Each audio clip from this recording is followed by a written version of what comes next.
Hello my dear friends and students. আজি মই এই ভিডিওটোত ক্লাস 10 ৰ ম্যাথছৰ চ্যাপ্টাৰ 8 ৰ এক্সাৰসাইজ 8.1 ৰ কোৱেশ্চন নম্বৰ 1 টো কৰাম আৰু সো ইয়াৰ আগৰ ভিডিওবোৰত মই চ্যাপ্টাৰ 7 লৈকে কৰাই দি দিছো যিকেটা লিংক তোমালোকে ভিডিওটো ডেসক্ৰিপচনত পাই যাবা চাই লবা এতিয়া হা কোৱেশ্চনটো ষ্টাৰ্ট কৰো সো কোৱেশ্চনে কি কৈছে ট্ৰায়াঙ্গেল ABC ত্ৰিভুজৰ B কোণ সমকোণ আৰু AB = 24 cm BC = 7 cm হলে তলত দিয়াবিলাক উলোৱা এক নম্বৰত দিছে sin এ উলাব লাগে cos এ উলাব লাগে আৰু দুই নম্বৰত sin c cos c উলাব লাগে এতিয়া সোয়া এখিনিৰ পৰা আমি এটা ত্ৰিভুজ আকো আৰু দেখো কি কি দিয়া আছে সোয়া ইয়াতে ABC ত্ৰিভুজ কৈছে তেনলে এটা ত্ৰিভুজ আকিছো নাম মই দি দিম ABC আৰু B কোণক সমকোণ ৰাখিবলৈ কৈছে তেনলে সমকোণ ইয়াতে আছে এটুক মই B নাম দি দিও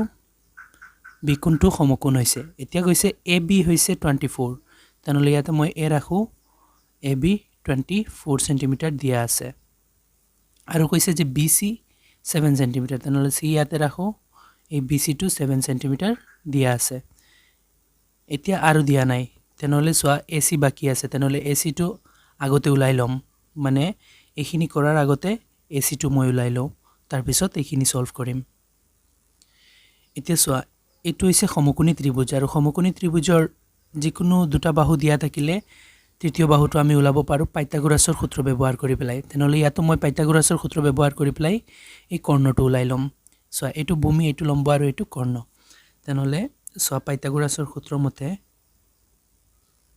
সো ইয়াতে লিখি দিছো পাইথাগোৰাছৰ সূত্ৰ মতে এতিয়া পাইথাগোৰাছৰ সূত্ৰ সাগে তোমালোকে জানা আৰু না জানিলে শিকি লবা সো ইয়াতে মই লিখি দি আছো পাইথাগোৰাছৰ সূত্ৰ হৈছে কৰ্ণ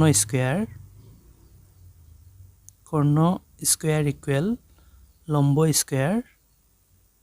প্লাস ভূমি স্কয়াৰ সো এটো মুখস্থ কৰি লবা এতিয়া সো ইয়াতে কৰ্ণ কিমান দিয়া আছে কৰ্ণ দিয়া নাই কি কাৰণে মই AC দি দিও AC স্কয়াৰ ইকুৱেল লম্ব দিয়া আছে লম্ব হৈছে 24 AB ঠাইত মই 24 দি দিছো 24 স্কয়াৰ প্লাস সো ইয়াতে ভূমি দিয়া আছে 7 cm তেনলে ভূমি ঠাইত মই 7 cm দি আছো সো ভূমি স্কয়াৰ আছে গতিকে 7 স্কয়াৰ হ'ব আৰু সো কৰ্ণ দিয়া নাছিল সেই কাৰণে মই কৰ্ণৰ ঠাইত AC লিখি দিছো এতিয়া AC উলাই দিলে আমাৰ কৰ্ণ উলাই যাব এতিয়া সোয়া AC স্কয়াৰ ৰাখো সেই সেটটো সলভ কৰো আগত ইকুৱেল 24 স্কয়াৰ কিমান হয় ইয়াতে মই পূৰণ কৰি চাও 24 স্কয়াৰ মানে 24 * 24 4 4 গুণ 16 6 হাতত থাকিলে 4 দুগুণ 8 1 9 4 দুগুণ 8 2 দুগুণ 4 6 8 9 17 7 হাতত থাকিলে 4 আৰু 1 5 So 24 square solve kori am paisu 576 plus 7 square mane 7 7 is 49 ete duita plus koribo lagibo moi ate plus kori asu 49 9 6 15 15 5 hatot thakile 7 4 11 aru 1 12 2 hatot thakile 5 aru 1 hator 1 6 so ei duita solve korat ami paisu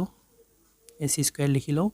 এই দুটা calculation কৰি পাইছো আমি 625 দুইটা যোগ কৰি পাইছো এতিয়া সো AC ৰ ওপৰত স্কয়াৰ আছে স্কয়াৰ টু আথৰালে সো ইয়াৰ স্কয়াৰ আথৰালে কি হ'ব অপোজিট সাইডত যি আছে তাৰ ওপৰত গৈ প্লাই ৰুট ওভাৰ পৰি যাব 625 ৰ ওপৰত এতিয়া সো মই জানো 25 25 গুণ 625 বা তোমালোকে হৰণ পদ্ধতিটো বৰ্গমূল উলাব পাৰা এটো ইজি আছে সাগে তোমালকেও জানা যে 625 ৰ বৰ্গমূল হৈছে 25 মানে 25 দুটা পূৰণ কৰিলে 625 হ'ব তেনহলে মই 625 ৰ ঠাইত 25 স্কয়াৰ লিখি দিছো এতে স্কয়াৰ ৰুট কেনসেল হৈ প্লাই AC ইকুৱেল উলাইছে কিমান 25 সেন্টিমিটাৰ দি দিও কাৰণ এবোৰো সেন্টিমিটাৰত আছিল এতিয়া সোয়া আমি AC উলাই লৈছো ইয়াতে 25 সেন্টিমিটাৰ তেনহলে ইয়াতে মই দি দিও 25 cm পাই লৈছো এতিয়া সোয়া তিনিটা বাহুৰ দৈৰ্ঘ্য আমি পাই লৈছো এতিয়া আমি এখিনি সলভ কৰিব পাৰিম এতিয়া মই ইয়াতে প্ৰথম পাৰ্টটো কৰি আছো সোয়া প্ৰথম পাৰ্টটো দি আছে sin a cos a বা লিখিলো sin a আৰু দি আছে কমা cos a সোয়া এইবোৰ ফাইন্ড কৰিবলৈ হলে আমি প্ৰথমতে সোয়া এটা বস্তু মুখস্থ মনত ৰাখিব লাগিব মই এটা পদ্ধতি তোমালোকক দেখুৱাই দিম এনেদৰে মনত ৰাখি লবা লক ভক লব সো এটো মুখস্থ ৰাখিবা যে লক ভক লব লক মানে সাইন আৰু বক মানে হৈছে কস আৰু লব মানে হৈছে টেন এটু মুখস্থ মনত ৰাখি লবা লক বক লব লব প্ৰথমটো সাইন দ্বিতীয়টো কস তৃতীয়টো টেন সো এইটো কেনেকৈ ইউজ হ'ব ইয়াতে সাইন মানে লক মানে হৈছে লয় লম্ব বুজাইছে আৰু কয় কৰ্ণ বুজাইছে মানে লম্ব আৰু কৰ্ণ সো ইয়াতে আমাক এটু কৰিবলৈ সাইন এ মানে এক কোণ ধৰিব লাগে এক কোণটো ধৰিব লাগে এটা যেটু কোণ আমি ধৰিম সেইটোৰ লগত ভূমি সংলগ্ন কৰি দিম এতিয়া সো কৰ্ণ ভূমি নহব নোৱাৰে তেনেহলে এইটো ভূমি হ'ব এক কোণৰ ক্ষেত্ৰত ভূমি হ'ব এইটো এবি2 তেনেহলে আমি সোৱা ভূমি এইটুক ধৰিম কৰ্ণ এইটো লম্ব এইটো এক কোণৰ ক্ষেত্ৰত তেনেহলে প্ৰথমতে কৈছে সাইন এ তেনেহলে সাইন এৰ ভ্যালু আমি উলাই আছো সোৱা সাইন এ ইকুৱেল লম্ব বাই কৰ্ণ তেনেহলে কোণ এইটো হলে ভূমি এইটো লম্ব এইটো কৰ্ণ এইটো তেনেহলে লম্ব লক হয় লম্ব বাই কৰ্ণ তেনেহলে লম্ব এইটো নহয় এক কোণৰ ক্ষেত্ৰত লম্ব হৈছে এইটো ইয়াতে দি দিও বিসি লম্ব বাই কৰ্ণ কৰ্ণ হ'ব এসি সো এইটো এক কোণৰ ক্ষেত্ৰত অপোজিট এইটো লম্ব আৰু কৰ্ণটো লগত থাকি এতিয়া এখিনি ভ্যালু বহুৱাই দিও সোৱা বিসি হৈছে কিমান বিসি 7 আৰু এসি হৈছে 25 এতিয়া সোৱা এইটো হৈ গৈছে সাইন এৰ ভ্যালু এতিয়া কস এৰ ভ্যালু লাও সোৱা cos a so cos a কোন এক ধৰিবলৈ কৈছে আৰু cosক ভক মানে ভূমি বাই কৰ্ণ ভূমি ওপৰত কৰ্ণ তলত তেনেহলে সোৱা কোনৰ লগতে ভূমি থাকে ভূমি বাই কৰ্ণ তেনেহলে ভূমি ab আৰু কৰ্ণ ac ভূমি ওপৰত থাকিব যেতিয়া ab ওপৰত থাকিব আৰু কৰ্ণ তলত কৰ্ণ হৈছে ac এতিয়া এখিনি ভ্যালু বহুৱাই দিও সোৱা ab কিমান দি আছে 24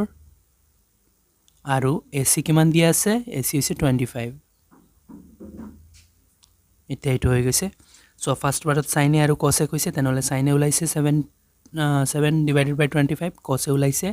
24 divided by 25 সো ইয়াতে cos a কৈছে গতি আমি এটুকু a কোণটো ধৰিছো এতিয়া সেকেন্ড পাৰ্টটো সোৱা বেলেগ পেজত কৰাই আছো কাৰণ সো আমাৰ এই চিত্ৰটো লাগিব নহয় আৰু ইফালে এইখিনিও লাগিব সেই কাৰণে সো সেকেন্ড পাৰ্টত sin c cos c দিয়া আছে মই লিখি লৈছো ইয়াতে এতিয়া সোৱা sin c ৰ ভ্যালু সোৱা sin হৈছে লক লম্ব বাই কৰ্ণ তেনেহলে c কোণক আমি কোণ ধৰি পেলাই যদি লম্ব কো তেনেহলে লম্ব c কোণৰ অপোজিট এইটো লম্ব হ'ব এইটো ভূমি হ'ব এইটো কৰ্ণ হ'ব লক কৈছে মানে লম্ব এইটো কৰ্ণ এইটো মানে ab বাই ac লম্ব ওপৰত মানে ab ওপৰত আৰু কৰ্ণ তলত মানে ac তলত তেনেহলে লিখি দিও ab বাই ac সো ab হৈছে লম্ব লম্ব কিমান দি আছে 24 আৰু ac হৈছে কৰ্ণ কৰ্ণ কিমান দি আছে 25 এতিয়া হৈ গৈছে sin c ৰ ভ্যালু এতিয়া cos c ৰ ভ্যালু সোৱা cos c ৰ ভ্যালু সোৱা c কোণক কোণ কৰি ৰাখিলে লম্ব হ'ব এইটো আৰু ভূমি এইটো কৰ্ণ এইটো তেনেহলে cosত সোৱা ভূমি বাই কৰ্ণ তেনেহলে ভূমি এইটো কৰ্ণ এইটো ভূমি তলত কৰ্ণ ওপৰত সৰি ভূমি ওপৰত ভূমি বাই কৰ্ণ নহয় ভূমি ওপৰত কৰ্ণ তলত তেনেহলে bc ওপৰত bc এটো ভূমি বাই কৰ্ণ কৰ্ণ হৈছে ac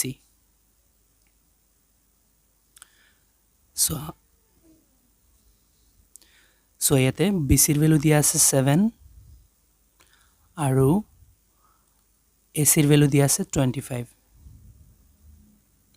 এতিয়া সো ইয়াতে সেকেন্ড পাৰ্টটো শেষ হৈ গৈছে আমাক sin c উলাবলৈ কৈছে sin c 24/25 উলাইছে cos c উলাবলৈ কৈছে cos c 7/25 উলাইছে এতিয়া সো ইয়াতে অংকটো সমাপ্ত হৈছে আশা কৰো তোমালোকে ভালদৰে বুজিব পাৰিছা আৰু বুজাত কোনো অসুবিধা হলে মোক কমেন্টত জনাবা ভিডিওটো ভাল লাগিলে লাইক এন্ড শেয়াৰ কৰি লবা চেনেলটো সাবস্ক্ৰাইব কৰি দিবা থ্যাংক ইউ